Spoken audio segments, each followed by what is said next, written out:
En Venezuela están pasando cosas que muchos creían imposible.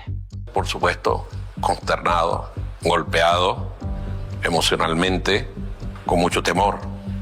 Y no solo lo que queda del régimen quedó consternado y con miedo, sino que comenzaron a liberar los primeros presos políticos del infierno que vivieron en los centros de tortura como el Helicoide, La Tumba y otros centros de detención del que hablamos también en otro episodio. Pues hombres y mujeres que pasaron años sin juicio, que fueron torturados, mujeres y niños que fueron abusados, aislados, incomunicados, pues desde el día de ayer están saliendo nuevamente a las calles de Venezuela, vuelven a ver a sus familias después de años de estar enterrados en vida. Y mientras el mundo observa esas imágenes, el mismo hombre que dirigió la maquinaria de represión del Helicoide y de La Tumba, Nicolás Maduro, hoy duerme en una celda federal en Estados Unidos con abogado, con atención médica, con todos los derechos que él negó a cada una de sus víctimas. Esa es la gran diferencia de vivir bajo una dictadura comunista y un país libre y con derechos. Pero nada de lo que está ocurriendo es casual. La liberación de presos, el petróleo venezolano nuevamente rumbo a Estados Unidos, la reconfiguración del poder en el Caribe, la caída de un régimen sostenido durante años por Cuba, por Irán, por China. Todo forma parte de un movimiento mayor que recién está comenzando. Porque con la captura de Maduro no termina la historia, sino que es justamente donde comienza la etapa más crucial y más decisiva para Venezuela y para todo el continente americano.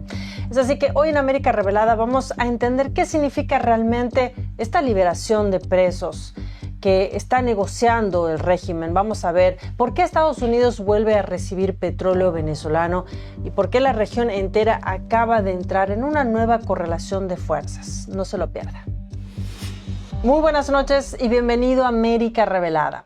Vamos a comenzar este episodio con esta imagen que está viendo ahora. Una imagen que para muchos venezolanos hasta hace unos días atrás parecía imposible. Presos políticos como Enrique Márquez, ex candidato presidencial, y Yayo Pilieri, exdiputado, periodista y colaborador de la oposición de María Corina Machado, están saliendo del horror.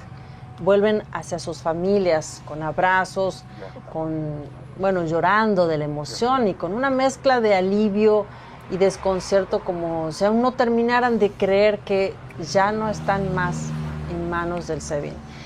Y no fueron los únicos que fueron liberados. Según Alfredo Romero, director del Grupo de Defensa del Foro Penal, que lleva la cifra minuto a minuto de quienes están siendo liberados, está justamente diciendo lo que está pasando en cada momento en Venezuela. Veamos qué dice entonces su último mensaje en su cuenta de X para que veamos lo último que se publicó.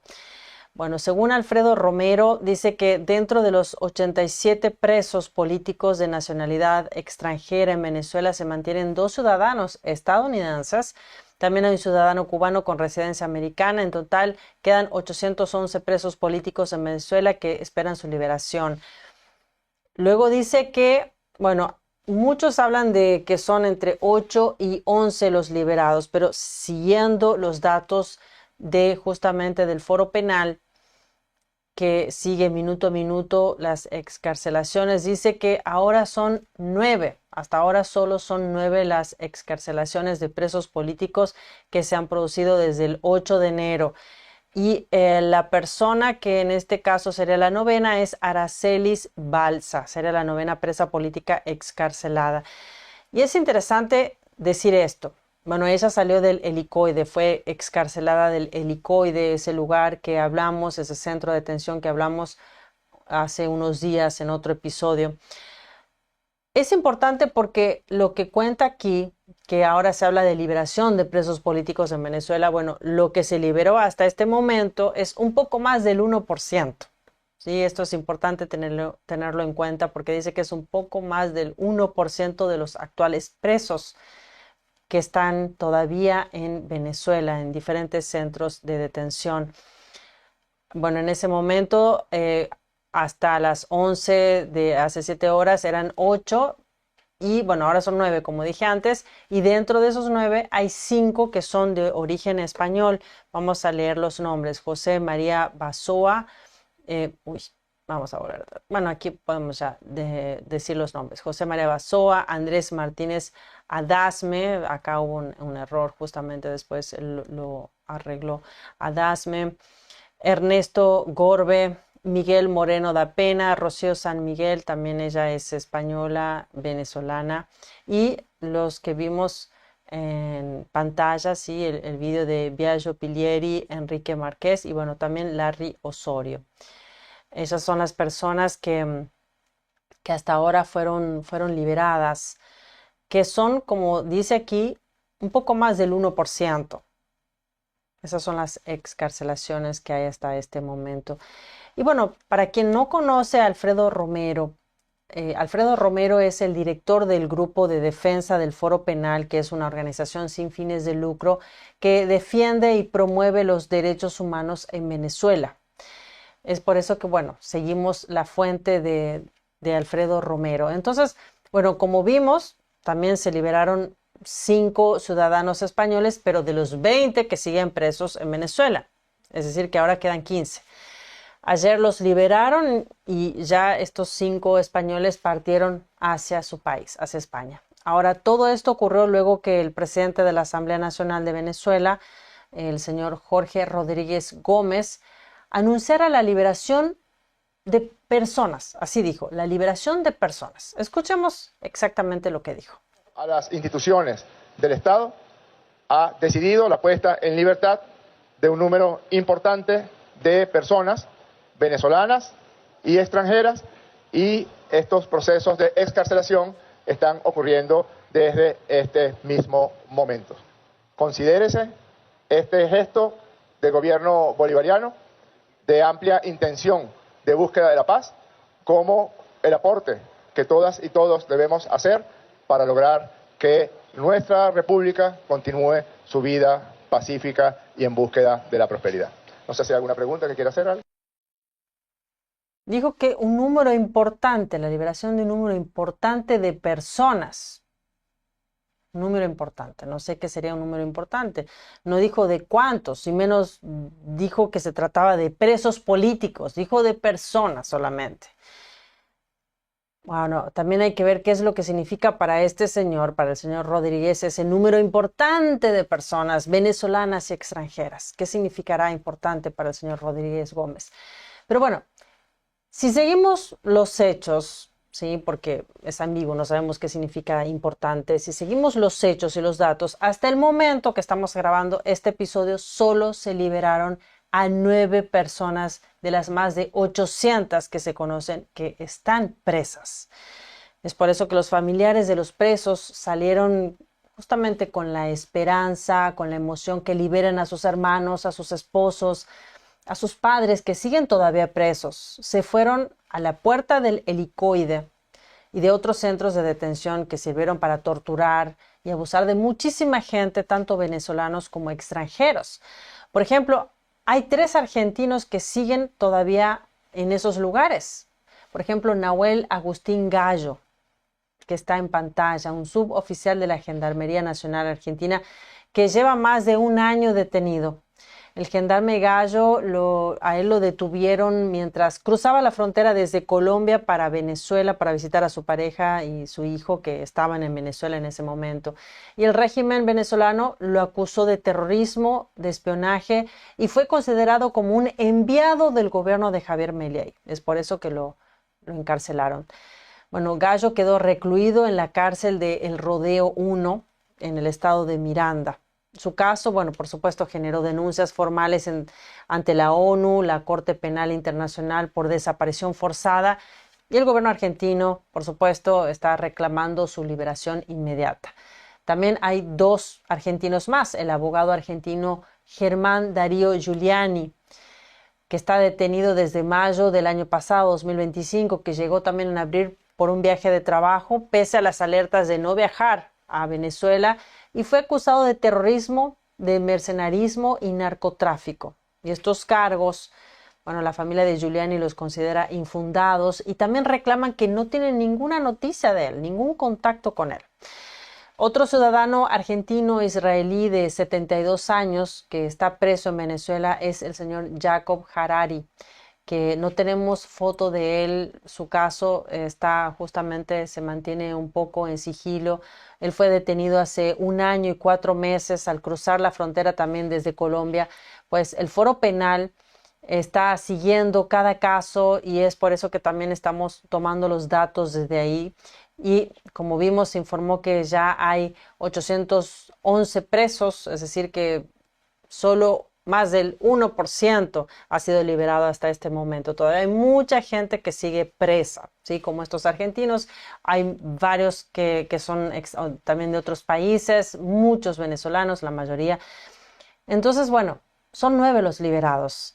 En estos momentos, organizaciones también como el Foro Penal están verificando cada caso porque, como siempre ocurre en Venezuela, todo se maneja con opacidad, sin listas oficiales, sin transparencia, sin garantías.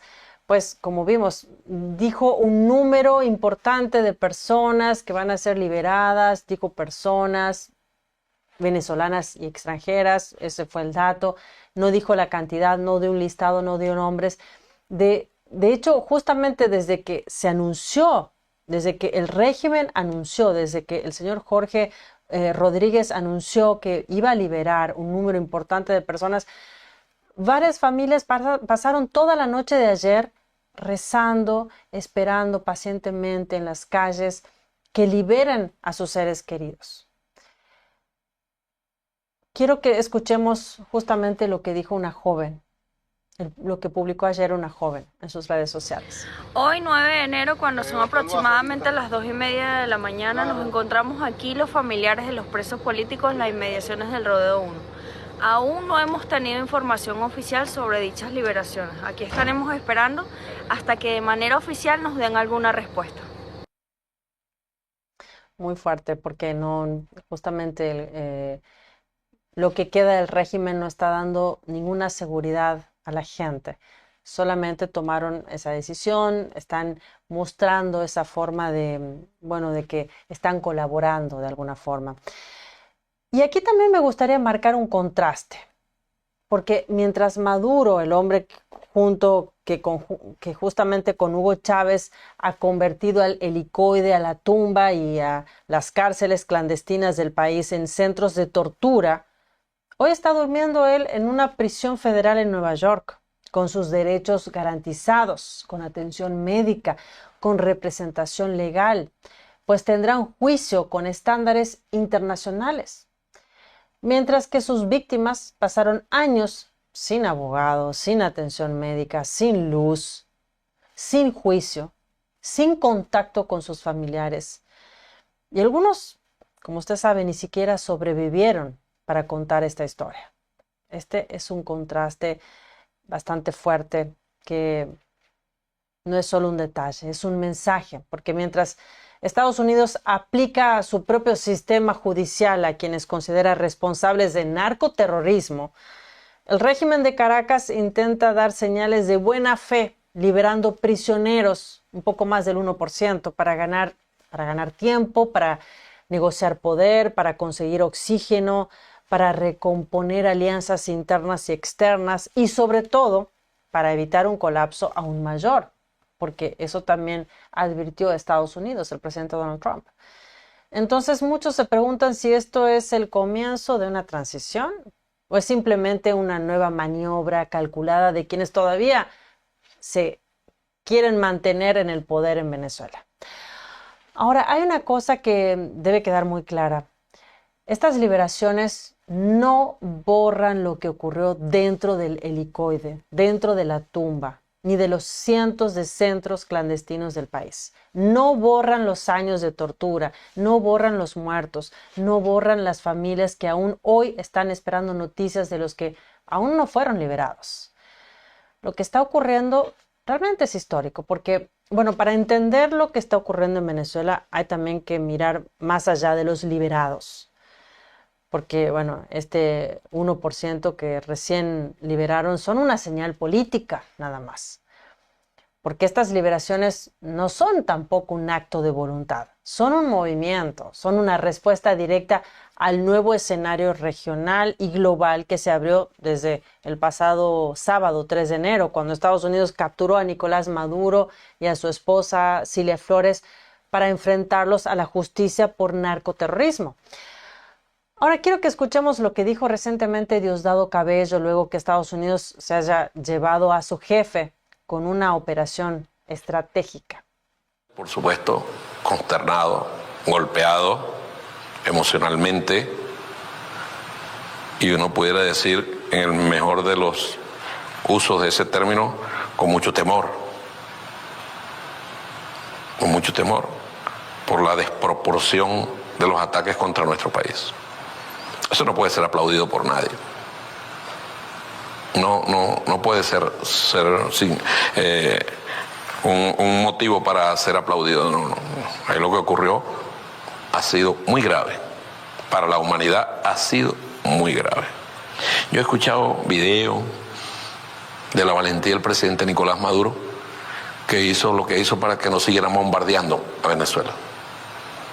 Y nuestra meta es conseguir que nos devuelvan a Nicolás Maduro Moros y a Cilia Flores, presidente constitucional de la República Bolivariana de Venezuela, y a su esposa. Esa es nuestra meta inmediata. Claro que nos duele, nos da rabia, nos da dolor, claro. Nosotros estamos cargados de humanidad. Son ustedes que no tienen humanidad. No somos mercenarios. Nada. Aquí en nuestro país lanzaron bombas. Dígame usted, bombardearon el volcán. Las últimas 27 semanas ha sido un asedio permanente. Esto era inevitable que ocurriera. Era inevitable. El alcance quizás no fue lo medido por nosotros, pero era inevitable porque así lo anunciaban y lo decían, y todos los días ellos los halcones decían eso. Si están dispuestos a comprar nuestro petróleo, lo compran. Y nosotros lo vendemos. PDVSA sacó un comunicado hoy sobre este tema. Nosotros le vendemos petróleo a Chevron. Chevron se lo lleva y nos paga a nosotros. La patria nos reclama unidos, más unidos que nunca. Nuestra tarea fundamental es traer a Cilia y a Nicolás, y lo vamos a lograr. No sé si usted concuerda. Aquí él dijo que Maduro fue capturado, tomó la decisión valientemente de ser capturado para que no sigan bombardeando el país. No sé qué opina usted de eso. Me gustaría que me escriba ahí abajo de lo que dijo aquí Diosdado Cabello. Y habló de miedo. Habló de temor, que está consternado. Y habló también algo que también en otro video se contradijo, porque en otro momento dijo que no iba a salir ni una gota de petróleo a Estados Unidos si atacaban Venezuela. Y ahora dijo que bueno, si quieren pueden comprar petróleo con Chevron. Por si no conoce a esta persona, bueno, Diosdado Cabello todavía sigue siendo el ministro del Interior, el jefe de la milicia, de las milicias venezolanas, pero también es alguien que el gobierno de Estados Unidos ofrece una importante recompensa millonaria por su captura, $25 millones. Ahora, sobre las liberaciones que comenzaron ayer, el presidente Donald Trump dijo en una entrevista con Hannity en Fox News que buenas personas volvieron a la libertad. Y también mencionó otros planes para el futuro. Escuchemos. ¿Cuál es su objetivo final para la gobernanza de Venezuela? Prisioneros que nadie creyó que volverían a ver jamás están siendo puestos en libertad, sí. Y en muchos casos, gente de bien, es lo que tengo entendido. Pero prisioneros que nadie jamás pensó que serían liberados. Así que vamos a estar trabajando con ellos y con el liderazgo de la nación. Y hasta ahora hemos estado colaborando muy bien. ¿Sabes? Recogimos aquel carguero ruso que avanzaba con dificultad por allí. Quiero preguntarte eso. Bueno, tenían algunos barcos rusos custodiándolo y decidieron no meterse con nosotros.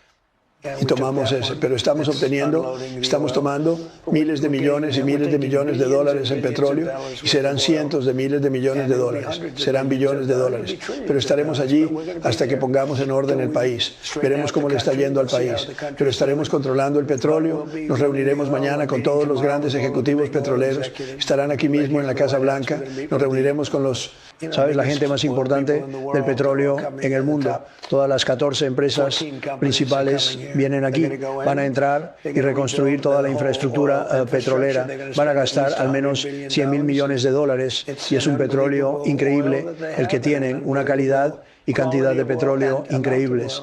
¿Cuál es su objetivo final para la gobernanza de Venezuela? Prisionero. Bueno, esa entrevista fue ayer y justamente hoy pasó lo que dijo el presidente. Llegaron varias empresas petroleras para hablar con el presidente sobre los planes que hay en Venezuela. Y bueno, todo esto, lo que podemos ver hasta este momento, son apenas los primeros efectos visibles de un cambio geopolítico profundo que ya empezó a funcionar. ¿Sí? Que los primeros pasos de lo que va a suceder, porque esto es solo el comienzo. Es un comienzo que está generando un cambio profundo, uno que el propio gobierno de Estados Unidos ya definió como el mayor giro de su política exterior en 20 años. Ahora, empecemos por el dato central.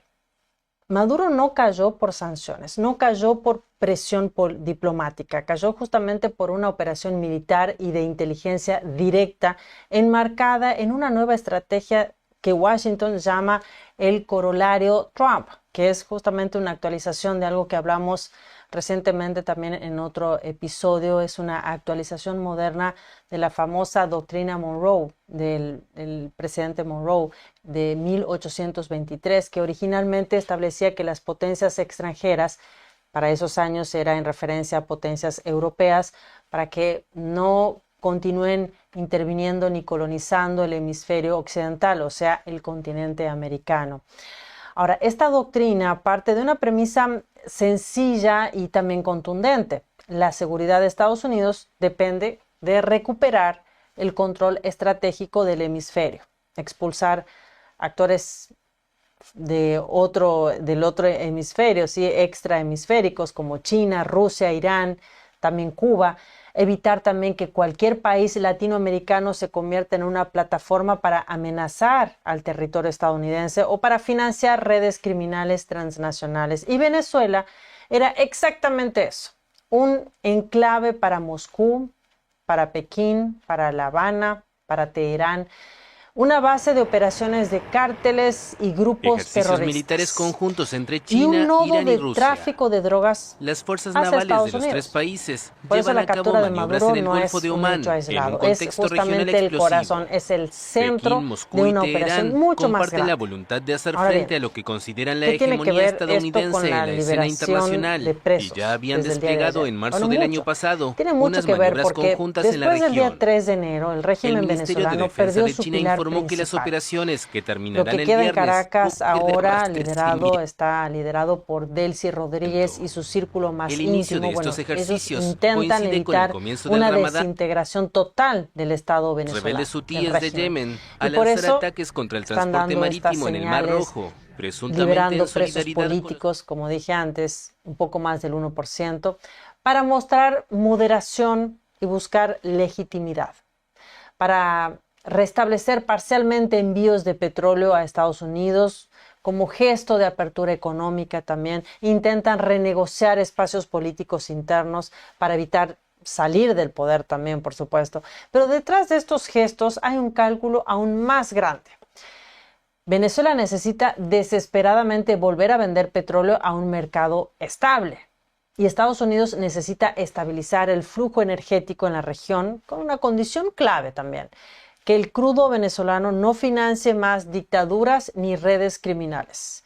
Por eso aparece el concepto que generó tanto ruido esta semana, lo que llamó el gobierno de Estados Unidos el petróleo robado, que también hablamos en otro episodio. Esto no es una frase retórica, tiene un significado jurídico e histórico.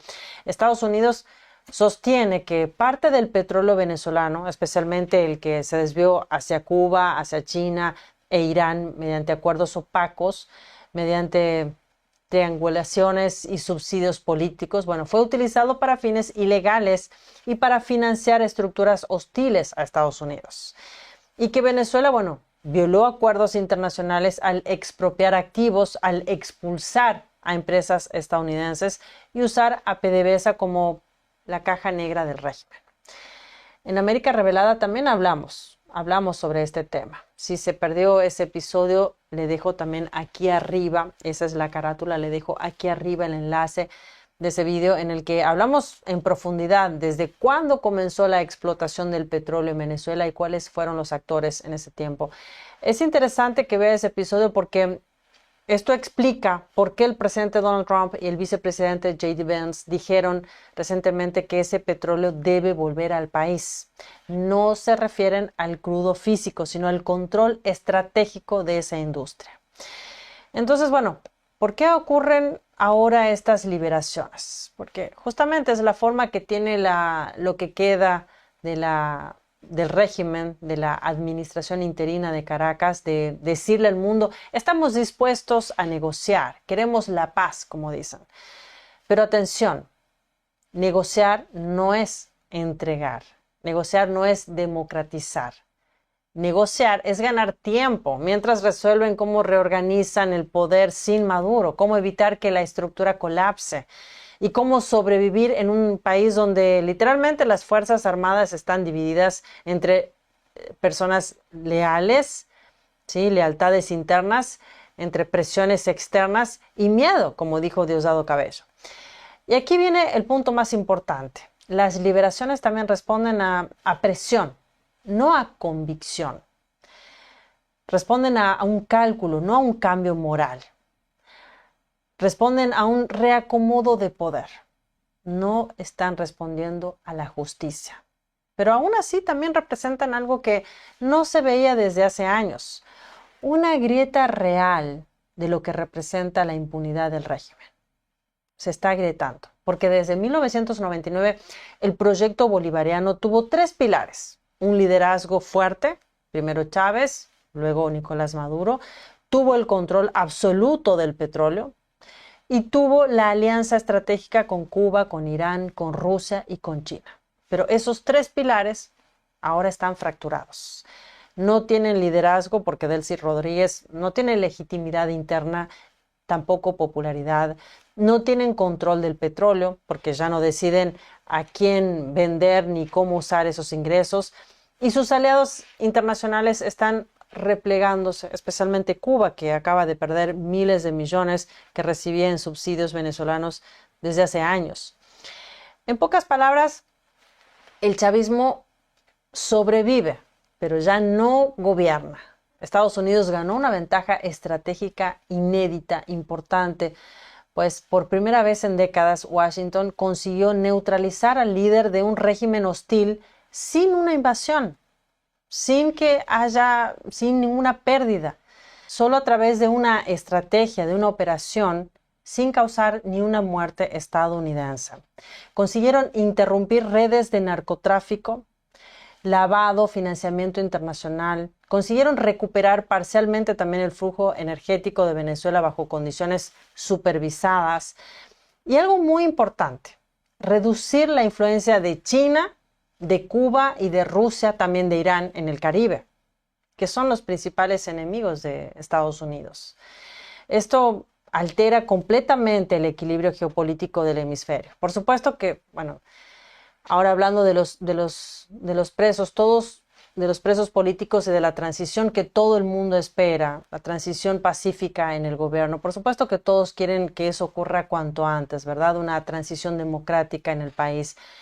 Pero quienes están hoy al mando en Caracas no tienen ningún incentivo para ceder el poder voluntariamente. Sin embargo, también podemos decir que no lo quieren hacer voluntariamente, pero hay presión. Hay 3 factores que podrían justamente forzar esa transición, ¿sí? Hay una presión para que lo hagan. Está la crisis interna del chavismo, pues los militares no confían en Delcy Rodríguez, Muchos hablan de que Delcy Rodríguez fue quien entregó a Nicolás Maduro. Eso se dice, no es un dato oficial. Y también muchos cuadros medios del régimen temen ser extraditados. Después de la captura de Maduro y su esposa, bueno, cualquier funcionario del régimen sabe que puede ser detenido en cualquier momento si está vinculado al narcotráfico o al terrorismo. Y aquí de nuevo, el petróleo es el que vuelve a entrar en el juego, vuelve a ser clave, pero bajo nuevas reglas, porque si Venezuela quiere exportar, debe cumplir condiciones mínimas, debe tener apertura política, debe tener cooperación judicial, debe tener una reducción de presos políticos, ¿sí? Y también transparencia en PDVSA. Hasta ahora vemos solo el comienzo de todo eso. Un poco más del 1% de presos políticos que fueron liberados, es decir, que no es un número realmente significativo. Ya están hablando las empresas aquí en Estados Unidos, las empresas petroleras, para empezar a trabajar en Venezuela, que van a necesitar mucho trabajo.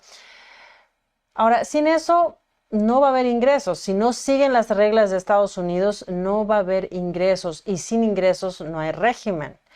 Entonces, bueno, ¿qué significan las liberaciones de presos finalmente?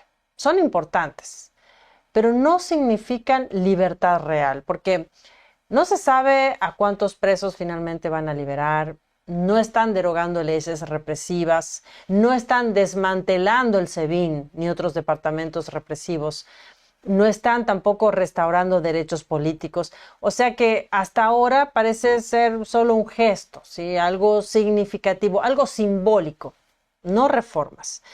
Pero aún así sí, son indicios que ese régimen ya no controla, sino que simplemente está reaccionando. Y cuando un régimen empieza a reaccionar es porque ese régimen comenzó a caer. Y de nuevo, todavía quedan más de 800 presos políticos, ¿sí? Muchos torturados, muchos enfermos que no recibieron atención, muchos fueron asesinados. Las familias todavía están en las calles esperando que el anuncio de Caracas se convierta en hechos reales.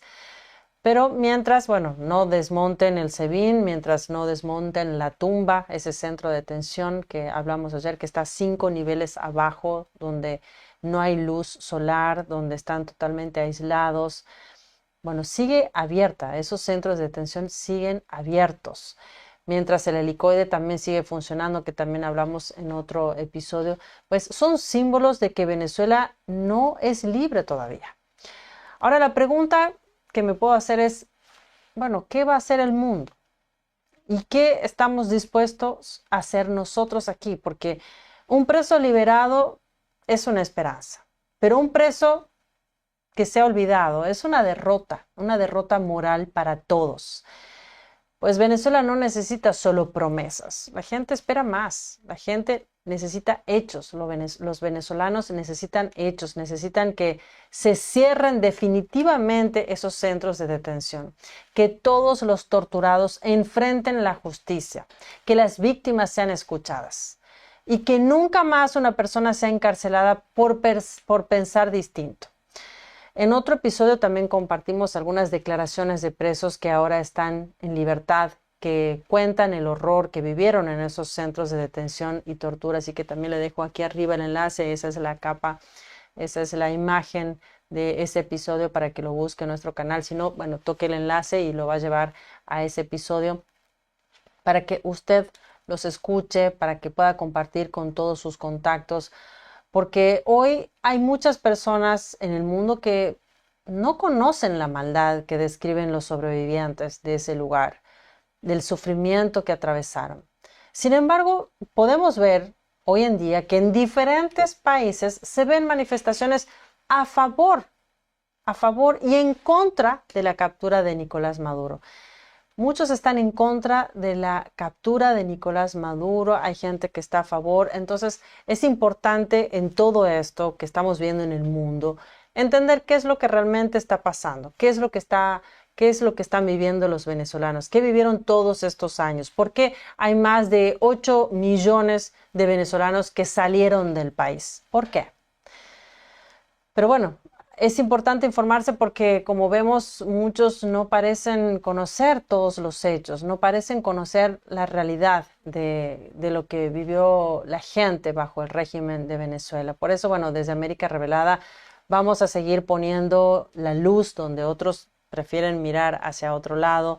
Vamos a seguir contando estas historias hasta que no quede una sola celda sin abrir, una sola voz sin que podamos recuperar, sin un solo venezolano sin esperanza.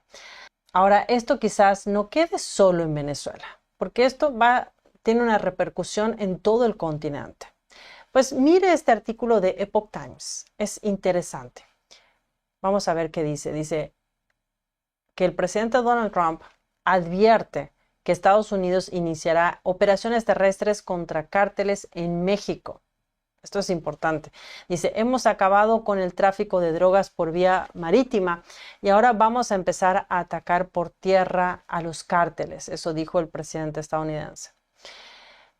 Este artículo es del día de hoy. Dice, el presidente Donald Trump anunció en una entrevista emitida el 8 de enero, es decir, ayer, que Estados Unidos comenzará a lanzar ataques contra los cárteles en México. Le dejo este artículo ahí abajo en la descripción para que se informe porque, como estamos viendo, esto no queda solo en Venezuela. Las drogas también pasan. Los cárteles en México tienen un papel importante justamente para Estados Unidos para poder combatir realmente la droga, el narcotráfico. Entonces le dejo ese artículo ahí abajo en la descripción para que se informe, para ver cuáles son los próximos pasos que piensa tomar el presidente Donald Trump. También habló de Cuba. Dijo que Cuba es un gobierno que está por caer, un régimen que está por caer. Bueno, por último, si la información de este episodio, si el análisis que le compartí el día de hoy le aportó claridad, si cree que lo que vivieron los venezolanos todos estos años no puede quedar en silencio, bueno, entonces ayúdenos a romper ese silencio. Vaya ahí abajo, regálenos su poderoso me gusta, suscríbase a América Revelada, active la campanita y comparta este episodio con alguien más, con todos sus contactos, con sus amigos, con sus familiares, que vamos a seguir esta historia desde muy cerca. Esa acción suya, si lo hace, si comparte este episodio, si nos regala su poderoso me gusta, algo simple, algo inmediato, bueno, hace mucho más de lo que usted se imagina. Pues le da fuerza a esas voces que aún no pueden hablar, a quienes prefieren mantenerse también en silencio hasta que sentirse realmente libres. Entonces, bueno, vamos a seguir desde aquí los datos, vamos a seguir los hechos, la evidencia de usted, que siempre está hasta el final con nosotros, que es parte de este equipo. Ayúdenos a compartir toda esta información. Muchas gracias por estar aquí conmigo. Muchas gracias. Soy Elina Villafañe desde América Revelada, conectando América con la verdad. Que disfrute el fin de semana.